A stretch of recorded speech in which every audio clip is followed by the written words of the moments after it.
ఇది ఓకే. ఎందుకు అనంటే వాళ్ళ ఇంటి దేవుడు ఈశ్వరుడు.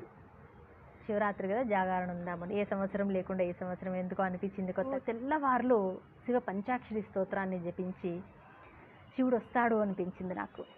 ఎందుకంటే అంత తీవ్రంగా ఓం నమ శివాయ, ఓం నమ శివాయ, ఓం నమ శివాయ ఎంతో తీవ్రంగా నేను పంచాక్షరి స్తోత్రాన్ని జపించాను. ఆ తర్వాత జరిగింది అద్భుతం ఏంటంటే, నిజంగా వస్తాడనుకున్న ఈశ్వరుడు కలలో వచ్చాడు. కద్దరు బట్టలతో చాలా చక్కగా, ఎంతో చూడముచ్చటగా ఇద్దరు దంపతులు కనిపించారు. వాళ్ళని చూడగానే వీళ్ళు భిక్షుకులు కాదు, బాటసారులు అయి ఉంటారు. ఎటో తీర్థయాత్రలకు లాగా వెళ్తూ మధ్యలో మా ఇంటి దగ్గర ఆగారు. వీళ్ళు భిక్షకులు కాదు కాబట్టి సరే అని చెప్పి లోపలికి రండి అని పిలిచాను. అయితే ఈలోపు నాకు లోపల మనసు ఇంకొక విషయం చెప్పింది, అరే పార్వతీ పరమేశ్వరులు వచ్చారు ఇంటికి అని.